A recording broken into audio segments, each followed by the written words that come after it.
사랑하는 영락교회 지체들에게 주 안에서 평화 인사를 전합니다.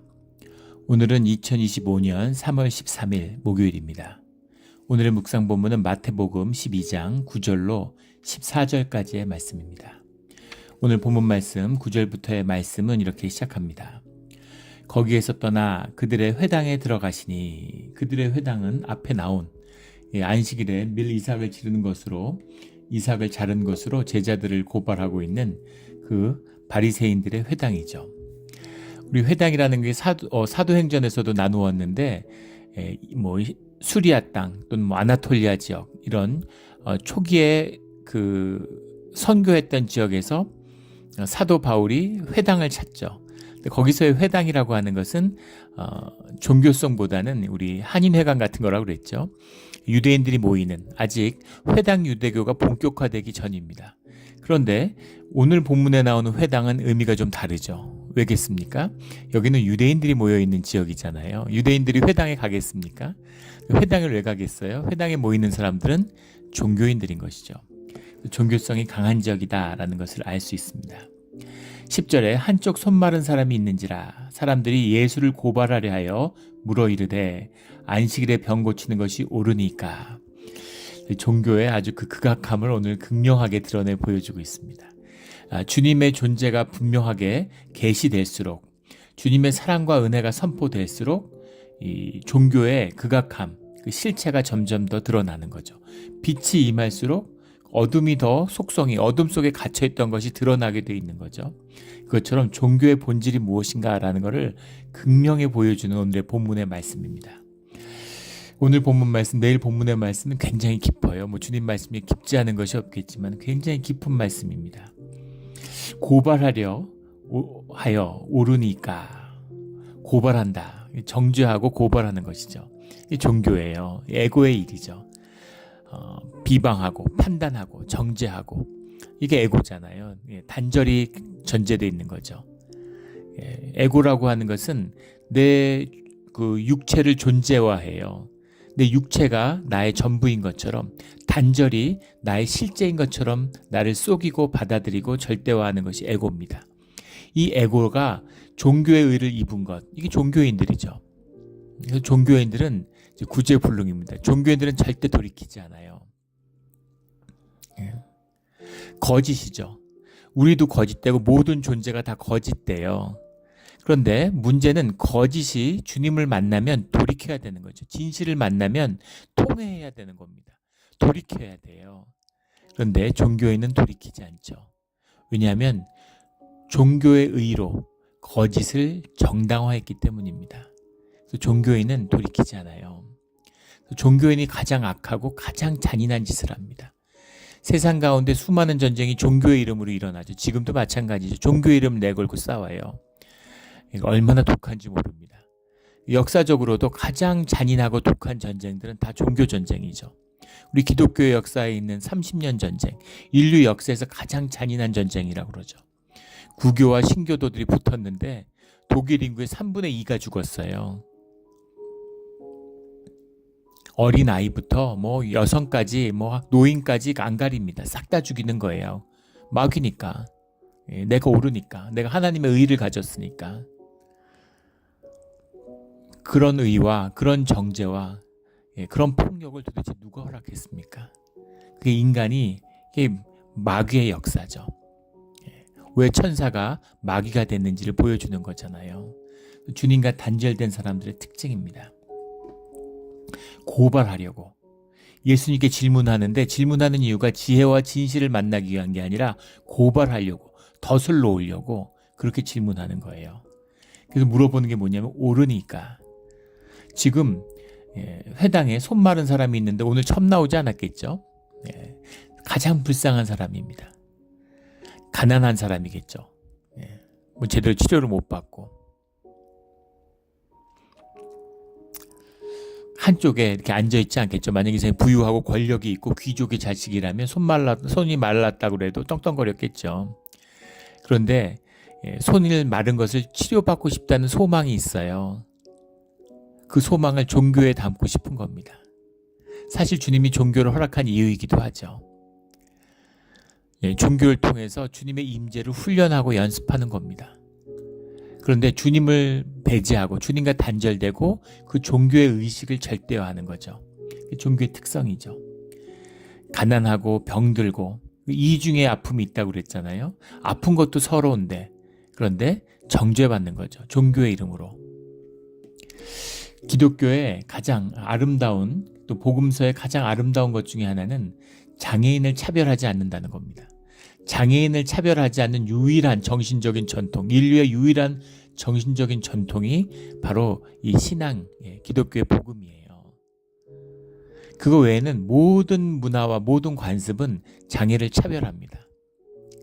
예전에도 나눈 적이 있었는데 저희 아버지의 친구분이세요. 젊었을 때부터 평생의 친구분인데 이분이 이제 불의의 사고로 하반신을 못 쓰게 됐습니다. 그래서 휠체어를 타고 그렇게 다니세요.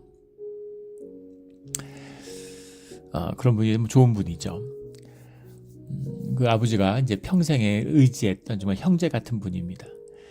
그런데 또 제가 공교롭게도 이분이 그 사고를 당해서 하반신을 못 쓰게 돼서 병원에 장기 입원해 계셨는데 그때 제가 초등학교 때 이제 그 급성 간염에 걸려가지고 병원에 또 몇 달 입원해 있었습니다.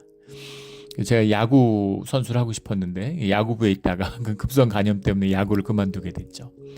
그때 병원에 입원해 있었는데 그분은 이제 특실에 입원해 있고 저는 일반실에 있으니까 맨날 아침에 일어나면 그 이제 아버지 친구분이 계시는 그 병실을 가는 거예요. 그 병실에는 TV가 있기 때문에 항상 TV를 보기 위해서 또 거기 가면 아침도 잘 나와요. 뭐 그리고 그 병실이 있고 옆에 부속실 같은 게 있어가지고 부속실에서 이렇게 뭐 냉장고도 있고 그 안에 보면 음료수도 있고 뭐 과일도 있고 이러니까 그래서 제가 아침에 일어나면 늘 거기에 출근을 하는 거죠. 그래서 그 병원에 있는 동안 매일 만났고 또 그 이제 얘기도 하고 이러니까 저를 이제 자식처럼 아껴주셨습니다. 당연히 제가 결혼할 때 누구보다 기뻐하고 결혼식장에 오실 줄 알았는데 안 오셨어요. 그래서 저는 뭔가 몸이 갑자기 불편해 어디 아픈 데가 있으신가 이렇게 생각했는데 나중에 만나서 왜 결혼식 때 안 오셨냐 그러니까 야, 나 같은 사람이 그 결혼식 같은 날 그 복된 날인데 그런 날 나 같은 사람이 거기 가면 되겠냐 이렇게 말씀하시는 거예요. 깜짝 놀랐습니다. 그게 우리 아버지 세대. 저희 어렸을 때도 장애인 보고 손가락질하고 막 그런 거 많았죠. 재수 없다 그러고 가게에서 막 소금 뿌리고 이러면 아픈 사람을 보면은 마음이 안쓰럽고 어떻게든 도와주려고 그러고 그게 우리의 마음이잖아요. 우리 마음 가운데 그런 게 있습니다. 근데 이런 아주 그 더러운 세상의 풍속에 젖어가지고 그런 걸 멸시하는 그런 마음이 우리 가운데 있는 것이죠. 그거를 종교의 이름으로 정당화해요. 그런 걸 보면 괴롭고 그런 걸 보면 마음이 아프고 통회하는 마음이 들어야 되는데 그런 거를 멸시하는 것을 당연한 것인 것처럼 양심의 가책을 느끼니까 그 가책을 덜기 위해서 종교의 정죄로 종교의 이름으로 정죄를 하는 겁니다. 이것이 종교의 악이죠. 그래서 장애인이 있는데 덫을 놓는 거죠. 고발하여 물어 이르되 안식일에 병을 거치는 것이 옳으니까 어떻게든 도와주고 고치려고 그러고 주님께 간구하고 기도해야 되잖아요. 그런데 주님이 고치는 능력이 있는 걸 알면서 그걸 고발하려고 옳으니까 라고 묻는 겁니다. 옳고 그름의 문제를 가지고 나와요. 늘 종교에는 옳고 그름을 따지죠. 주님이 판단하지 말고 정죄하지 말라고 옳고 그른 건 너희에게 속한 게 아니야. 그렇게 말을 했는데 하나님의 자리 하늘 보좌에 내가 앉는 거죠. 이 욕심으로 살아가는 사람들의 본질입니다. 왜 욕심으로 살라고 그럴까요? 욕심으로 살면 욕심이 채워지나요? 욕심으로 사는 사람들이 절대 욕심을 못 채우죠. 그게 욕심의 비밀입니다. 욕심으로 살아서 좀 채워지는 것 같으면 결국 그 욕심을 내가 원하는 것이 아닌 걸 내가 알게 돼요. 그래서 욕심의 끝은 계속 고통받다가 잘 되면 내가 나를 배신하는 겁니다. 잘 안 되면 물론 사람들에게 내가 배신당하겠죠. 아무 차이가 없죠. 근데 왜 욕심대로 안 되는 걸 아는데 욕심대로 되지 않았으면서 왜 욕심대로 살려고 그럴까요? 욕심은 내 마음대로 하기 때문인 거죠. 내 의, 내 에고, 내 마음, 내 내키는 대로 하고 싶은 겁니다. 그게 단절의 본질이고 악의 본질이에요. 우리 사순절을 맞이했는데 사순절에 금식 한 가지 하라고 늘 권면합니다. 하는 분은 하지만 안 하는 분은 절대 안 해요. 평생 교회 다녀도 안 합니다. 내가 하기 싫으면 안 하는 거예요. 이게 뭐 지켜야 되는 거기 때문에 뭐 절기라서 그러는 게 아니라고 그랬죠. 예. 주님의 이름으로 하나라도 버리는 게 내 삶에 있으면 반드시 주 안에서 얻는 게 있습니다. 하나를 버리면 30배, 60배, 100배의 열매를 걷게 돼요. 그 기쁨과 의미를 맛보라는 거죠. 제가 11조 얘기, 뭐 헌금 얘기도 잘 안 합니다. 미숙한 분들한테 그런 얘기하면 교회도 역시 돈이구나 이렇게 받아들이기 때문에 굉장히 조심스럽죠. 그런데 돈이야말로 삶의 진실이죠. 왜 진실일까요? 우리가 돈을 사랑하고 돈을 섬기기 때문입니다. 돈이 가는 곳에 마음이 가 있죠. 그런데 11조의 삶은 우리의 삶을 주님께 드리는, 내가 주님과 함께 살아간다고 하는 언약이죠. 그래서 내가 11조의 삶을, 이제 그런 권면도 이렇게 드리곤 하는데, 그게 의심스러우면, 종교의 거짓 같다면, 그러면 그냥 주변에서 필요한 곳에 한번 11조를 나누면서 살아보라고, 주님의 이름으로. 그러면 그 복이 얼마나 큰 것인지를 누리게 된다, 이런 말씀을 드립니다. 그런데 못해요. 주님과 하나 되지 못한 사람들은 절대 못합니다. 왜냐하면 내 삶이기 때문이죠.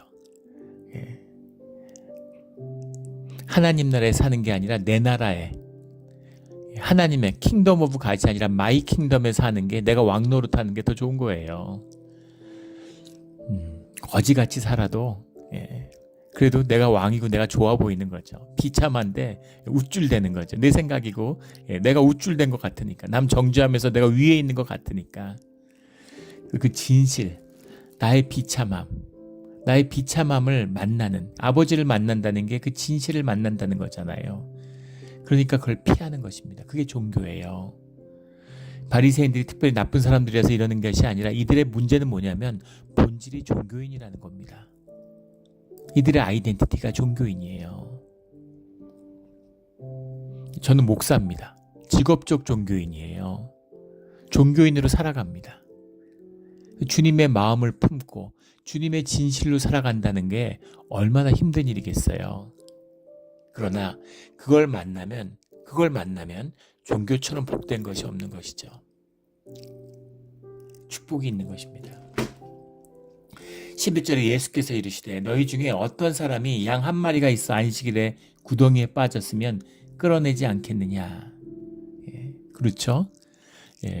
안식일인데 집에 구덩이에 양이 빠져서 막 죽으려고 그러는데 안식일이니까 못 구해줘, 이런 사람이 어디 있습니까? 그건 안식일의 뜻도 아니죠. 그런데 지금 사람이 아파가지고 손이 말라가지고 고쳐줄 수 있는데 그걸 고치는 게 옳습니까? 그럽니까? 고치면은 안식일에 율법을 걸어서 예수님을 정죄하고 핍박하려고 그러고, 그게 아니면 누르려고 그러는 거죠. 종교의 권위로 예수님의 권능을 누르려고 그러는 겁니다. 진짜 사악한 놈들이죠. 예수님이 그들과 대화하는 게 아니라 가르침을 그 무리에게 전하고 있는 겁니다. 사람이 양보다 얼마나 더 귀하냐. 그러므로 안식일에 선을 행하는 것이 옳으니라. 주님의 말씀입니다. 안식일에 선을 행하는 것이 옳으니라. 안식일에 선을 행해야 하는 것이죠. 인간이 만든 율법, 이런 것에 얽매여서는 안 돼요. 10계명 주셨잖아요, 주님이. 근데 유대인들이 그거를 613가지로 늘려놨어요. 성전 유대교가 무너졌으니까 망정이지, 그게 계속됐으면 지금쯤은 아마 한 10만 가지쯤 됐을 겁니다. 그런 짓들을 하는 거예요. 13절에 이에 그 사람에게 이르시되 손을 내밀라 하시니 그가 내밀 때 다른 손과 같이 회복되어 성하더라. 손을 내밀라, 이렇게 말씀하시는 거죠. 우리가 보면은 그런 마음이 들잖아요. 주님은 왜 이렇게, 지금은 덫을 놨는데 그 덫에 그냥 들어가시면 어떡하나. 좀 지혜롭게 피하셨어야 되는 거 아니야? 왜 그러시지? 주님은 주님으로 사시는 분이죠. 예수님은 예수님으로 사는 거예요. 그리고 우리에게 말씀하시죠. 너로 살아라. 나의 나됨으로, I am who I am으로 살아야 된다. 덫을 피하려고, 덫을 피하고 뭐 그 바리새인들을 상대하고 이러면은 그 뻘에 내려간 거죠. 뻘짓을 시작하는 겁니다. 그래서는 안 돼요. 나의 나됨으로 당당하게 살아가는 것이 그 덫을 이기는 가장 지혜로운 방법이죠. 예. 거짓말로부터 지키려고 같이 거짓말하면 그러면은 결국 거짓에 넘어가서 진 겁니다. 거짓을 이기는 건 진실이에요. 악을 이기는 것은 선함입니다.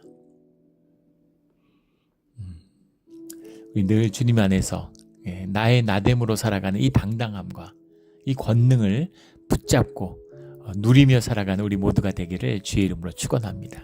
진정한 자유함을 보여주시는 거죠. 14절에 바리새인들이 나가서 어떻게 하여 예수를 죽일까 의논하거늘. 종교의 본질이 무엇인가 하는 게 나오는 거죠. 바리새인들이 나가서 어떻게 하여 예수를 죽일까 의논하거늘. 죽일까 말까 의논하는 게 아니라 죽이는 건 당연한 거예요. 어떻게 죽일까를 의논한다는 겁니다. 이럴 수가 있을까요? 아니, 손 마른 사람을 살렸다고, 불쌍한 사람 도와줬다고, 저건 죽여야 돼 라고 종교인들이 다 동의했다는 겁니다. 이럴 때 악은 하나가 되는 거죠. 이게 악의 본질입니다. 악은 서로 다퉈요. 악은 에고의 기초에 있기 때문에 항상 서로 다툽니다. 자, 에고가 악이 성행하는 곳에는 평화가 없죠. 막 서로 다투고 죽일 것처럼 싸우다가 더 악한 짓을 할 때는 서로 하나가 됩니다.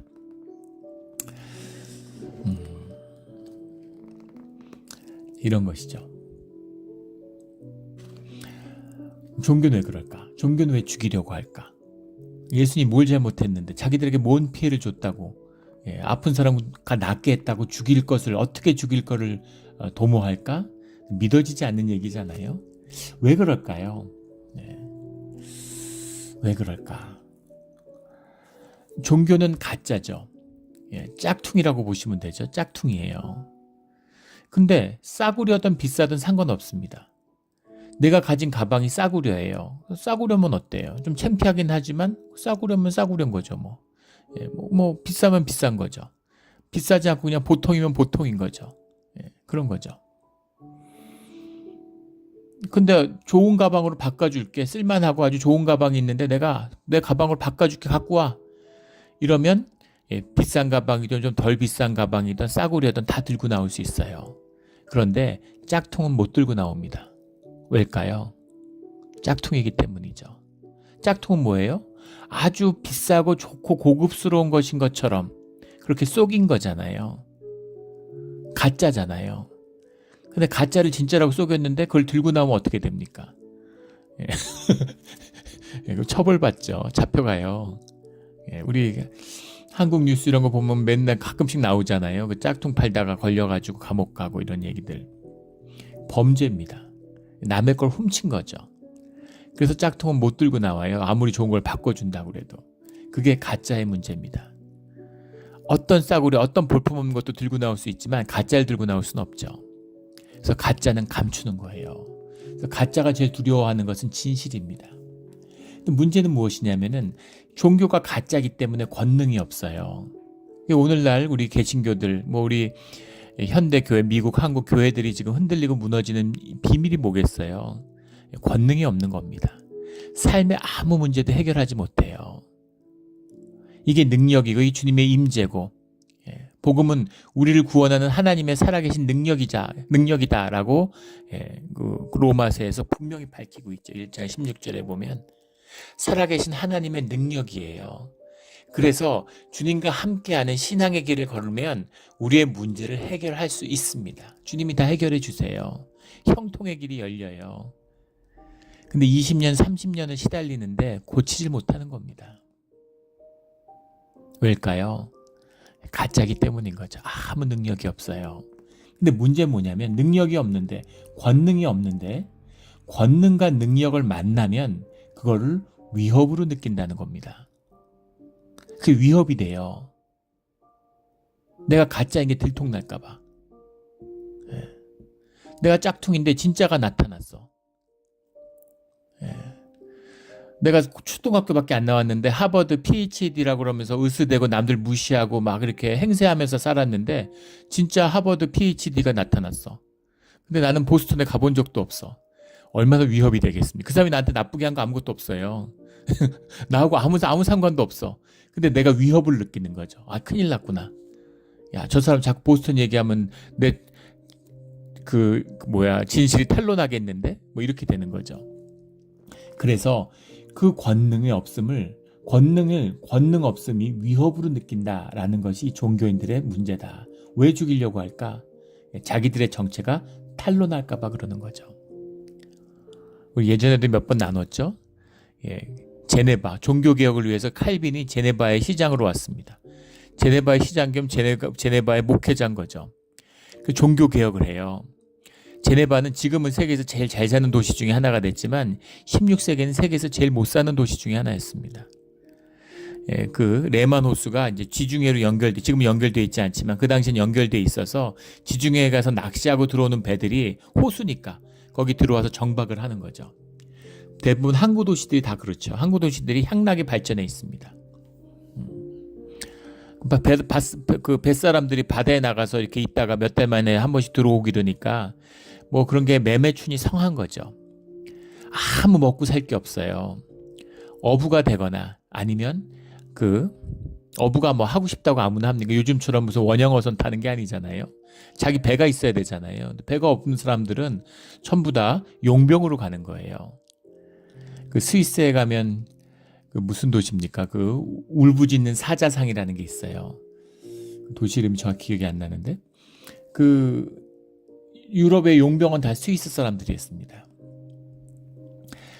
프랑스 대혁명이 날 때 마지막까지 루이 16세를 지킨 베르사유 궁전을 지키다가 스위스 용병대가 900명인가 됐다고 그랬던 것 같은데 1000여 명 가까운 사람들이 전멸합니다. 프랑스 군대도 군의대도 다 도망갔어요. 근데 스위스 용병들은 왜 도망 안 가고 남의 나라 와가지고 돈 받고 일하는데 왜 다 죽었을까요? 충직하고 충성심이 남달라서 그랬을까요? 아니죠. 만약에 스위스 용병이 도망갔다. 그러면 자기 자식들은 이제 용병을 어떻게 합니까?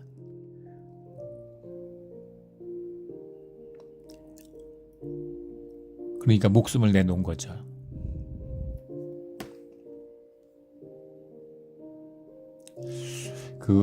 온몸에 가시가 이렇게 박혀가지고 고통 속에 울부짖는 고통받는 사자의 모습. 그걸 보는데 굉장히 가슴이 아프더라고요. 그게 16세기에 살았던 제네바 사람들의 모습입니다. 남자는 용병으로 가는 거고 여자는 매매춘으로 사는 거예요. 다 창녀로 사는 겁니다. 근데 그게 문제가 안 돼요. 그게 조건이고 그게 환경이잖아요. 제네바의 여자로 태어났는데 그게 저주지 딴 게 뭐가 있겠어요. 그래가지고 창녀로 사는데 할 수 없는 거죠. 남편은 돈 벌러 갔고 자기는 몸 팔아서 아이들 먹여 살리는 겁니다. 그런데 아무 문제 없어요. 그런데 만약에 제네바에서 살고 있는데 켈빈이 와가지고 매매춘을 금지시켰죠.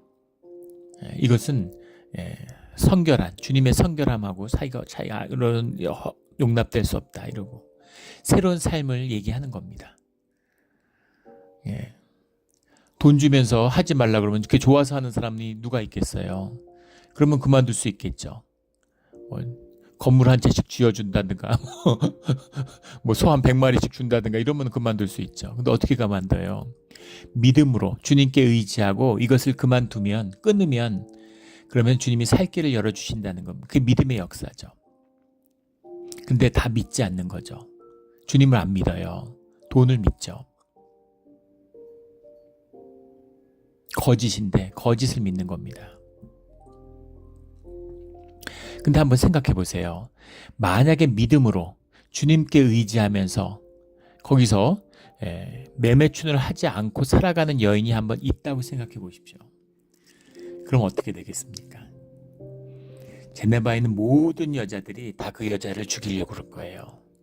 그 여자 때문에 내가 부끄럽고 그 여자 때문에 수치스럽고 그 여자 아무것도 한 게 없어요. 다만 매매춘을 안 할 뿐입니다. 다만 믿음으로 주님께 의지할 뿐이지. 하지만 용서가 안 되는 거죠. 네가 우리를 전부 창녀로 만들었어. 네가 우리를 모두 수치스럽게 만들었어. 네가 우리를 모두 부끄럽게 만들었어. 이렇게 되는 겁니다. 이게 종교의 작동 메커니즘이에요. 권능이 없는데 권능이 뭐니까 자기들이 찾던 권능이고 자기들이 기다리던 권능인데 그걸 찾는 게 아니라 위협으로 느끼는 거죠. 무리가 주님을 따라요. 우리가 주님을 따르는 건 주님의 은혜와 긍휼을 베풀어 주시기 때문이고 주님 안에서 권능을 받기 때문이죠. 우리가 따르면 그걸 위험으로 느끼는 거예요. 예. 우리는 안 따르겠는데? 우리 앞으로 이제 종교 생활, 종교 영업이 쉽지 않겠는데? 이렇게 위험으로 생각하는 겁니다. 그 장자에 나오는 붕새가 이렇게 날아가는데 그 하늘같이 그 붕새가 이렇게 날아가니까 까마귀가 썩은 쥐를 뜯어먹다가 하늘 향해서 깨끗거리죠. 자기 쥐를 뺏으러 온 줄 알고. 그렇게 되는 거죠. 그게 종교가 예수님을 죽이려고 하는 이유입니다. 그 종교의 본질, 그 가짜의 본질은 무엇이냐면 그 본질의 그 가짜, 거짓의 그 안에 들어있는 진실은 무엇이냐면은 두려움이죠. 진실 없는 삶의 중심, 그게 두려움입니다. 그래서 늘 진실을 만나지 못한 사람은 주님과 함께하지 않는 사람들은 두려워요. 두렵고 또 두려운 겁니다. 두려움으로 살아요. 그래서 전혀 두려워할 게 없는데 돌아와라 이러는데 그걸 두려움으로 느끼는 겁니다.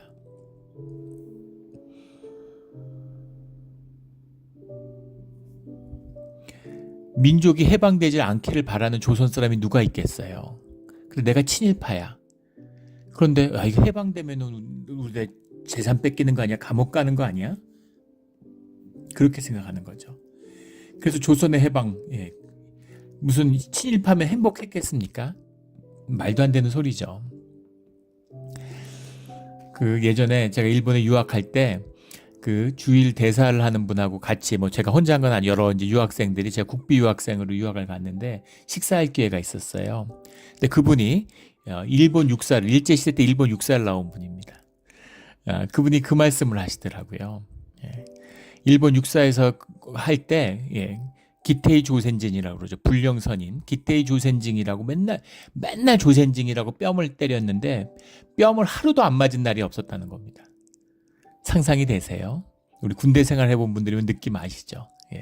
밤마다 불러내서 때리고 괴롭히고 그 이지매를 정말 그 이가 갈리고 일본이라고 그러면 이가 갈리는 그 세대가 그 길을 이뤄냈죠. 일본한테는 가위바위보도 저면 안 치면 안 된다는 거 아니에요. 예전에 한국의 재벌 회장인데 일본에서 고등학교를 나왔어요. 고등학교, 대학교를 일본에서 나왔습니다. 중고등학교, 대학교를. 그 돈 많고 재벌이니까 행복한 유학생을 했을까요? 이가 갈리는 거죠. 용서가 안 되는 거죠. 그래서 일본 그 길을 하고 일본의 모든 전자산업을 뛰어넘는 일본의 전자기업을 다 합친 것보다 더 큰 글로벌 기업을 이뤄낸 거죠. 가위바위보도 질 수 없는 일본에게 아무리 작은 스포츠라도 지면은 밤에 잠이 안 오는 스포츠에도 수천억씩 돈을 후원하고 그 길을 이뤄낸 겁니다. 친일파라도 일본왕부터 독립되기를 원하죠. 그런데 거짓에 붙들리면 내 에고를 건드리면 내 재산 건드려? 내 입지를 건드려? 내가 일제시대 때 판사했는데 해방되면 판사 못하는 거 아니야? 이런 두려움에 사로잡히면 독립운동가들을 핍박할 수 있게 되는 것이죠. 이겁니다. 그래서 두려움이라는 건 진실 없는 삶의 중심이에요. 예수님이라고 하는 그 빛과 진실, 그가 메시아임을 보았는데 근데 그걸 죽일 궁리를 하는 거죠. 이게 종교입니다. 종교가 이렇게 아름다운 옷을 입고 아름다운 찬송을 하고 무슨 성스럽고 좋아 보이나요? 가장 추하고 더러운 게 종교예요. 우리가 명심해야 될 일입니다. 우리가 교회를 나와요. 종교를 찾습니다. 그 가운데 중심의 진실을 피워내지 못하면 주님과 함께하는 임재가 우리 가운데 피어나지 못하면 그걸 만난 사람은 라이프 투게더를 이루는 겁니다. 두세 사람이 주 안에서 손을 붙잡게 되는 거예요. 그러면서 진실한 삶이 새로운 삶의 우리 가운데 축복의 삶이 시작되는 겁니다. 그걸 위한 초청이죠. 근데 그 진실을 만나지 않는 사람들, 말씀을 만나지 않는 사람들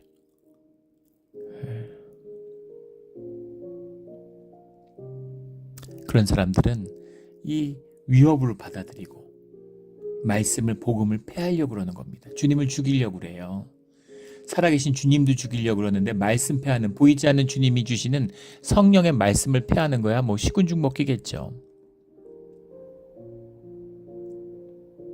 그래서 교회를 죄인의 소굴로 만드는 겁니다.